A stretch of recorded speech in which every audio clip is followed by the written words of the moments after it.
ಎಲ್ರಿಗೂ ನಮಸ್ತೆ. ಇವತ್ತು ನಾನು ನಿಮಗೆ 1 ಎಕರೆ ಖಾಲಿ ಜಾಗ ಹಾಗೆಯೇ ಒಂದು ಮನೆ ಇರ್ತಕ್ಕಂಥ ಪ್ರಾಪರ್ಟಿ ತೋರಿಸ್ತಾ ಇದ್ದೀನಿ. ಈ ಪ್ರಾಪರ್ಟಿಗೆ ನೀವೇನು ನೋಡ್ತಾ ಇದ್ದೀರಾ ಸ್ಟ್ರೇಟ್ ಹೈವೇ. ಈ ಸ್ಟ್ರೇಟ್ ಹೈವೇಯಿಂದ 2 ಕಿಲೋಮೀಟರ್ ಆಗುತ್ತೆ. 2 ಕಿಲೋಮೀಟ್ರಲ್ಲಿ 1.5 ಕಿಲೋಮೀಟ್ರು ತಾರ್ ರೋಡ್ ಬರುತ್ತೆ. ಇನ್ನು ಒಂದು 500 ಮೀಟ್ರ್ ನೀವೇನು ನೋಡ್ತಾ ಇದ್ದೀರಾ ಈ ಥರ ಮಡ್ ರೋಡ್ ಬರುತ್ತೆ. ಮಡ್ ರೋಡು ಅಂದರೆ ಜಲ್ಲಿ ರೋಡು. ಸೊ ಈ ಜಲ್ಲಿ ರೋಡಿಗೆ ಪ್ರಾಪರ್ಟಿ ಅಟ್ಯಾಚ್ ಆಗಿದೆ. ನೀವೇನು ನೋಡ್ತಾ ಇದ್ದೀರಾ ಇದೇ ಪ್ರಾಪರ್ಟಿ.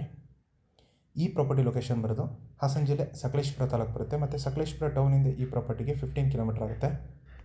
ಇನ್ನು ಈ ಪ್ರಾಪರ್ಟಿಲಿ ನೀವೇನು ನೋಡ್ತಾ ಇದ್ದೀರಾ ಈ ಥರ ಒಂದು ಮನೆ ಕೂಡ ಕನ್ಸ್ಟ್ರಕ್ಷನ್ ಮಾಡಿದ್ದಾರೆ. ಹಾಗೆ ಪ್ರಾಪರ್ಟಿ ಲೊಕೇಶನ್ ಕೂಡ ತುಂಬ ಚೆನ್ನಾಗಿದೆ. ಪ್ರಾಪರ್ಟಿಯಿಂದ ನಿಂತ್ಕೊಂಡ್ರೆ ಬ್ಯೂಟಿಫುಲ್ ಆಗಿರುವಂಥ ವ್ಯೂ ಕೂಡ ಸಿಗುತ್ತೆ. ಇನ್ನು ಅಕ್ಕಪಕ್ಕ ಮನೆಗಳಿರೋದ್ರಿಂದ ತುಂಬ ಸೇಫ್ಟಿ ಆಗಿರುವಂಥ ಜಾಗ ಅಂತ ಹೇಳ್ಬೋದು. ಹಾಗೆ ಪ್ರಾಪರ್ಟಿಗೆ ಎಲೆಕ್ಟ್ರಿಸಿಟಿ ಕೂಡ ಕನೆಕ್ಟ್ ಆಗಿದೆ. ಇದು ಜನರಲ್ ಪ್ರಾಪರ್ಟಿ ಆಗಿದೆ. ಹಾಗೆ ಪರ್ಫೆಕ್ಟ್ ಡಾಕ್ಯುಮೆಂಟ್ ಇದೆ. ಕ್ಲಿಯರ್ ಟೈಟ್ಲ್ ಇರ್ತಕ್ಕಂಥ ಪ್ರಾಪರ್ಟಿ. ಯಾರೆಲ್ಲ ಸಕಲೇಶಪುರ ಸುತ್ತಮುತ್ತ ರೆಡಿ ಫಾರ್ಮ್ ಹೌಸ್ ಇರೋವಂಥ ಜಾಗ ನೋಡ್ತಾ ಇದ್ದೀರಾ ಅಂಥವರಿಗೆ ಈ ಪ್ರಾಪರ್ಟಿ ಅಂತೂ ಪರ್ಫೆಕ್ಟ್ ಆಗಿದೆ. ಹಾಗೆ ಈ ಪ್ರಾಪರ್ಟಿಗೆ ಸೆಲ್ಲರ್ ಪ್ರೈಸು ಟೋಟಲ್ ಆಗಿ 63 ಲಕ್ಷ ಕೋಟ್ ಮಾಡ್ತಾ ಇದ್ದಾರೆ. ಸ್ಲೈಟ್ಲಿ ನೆಗೋಷಿಯಬಲ್ ಇದೆ.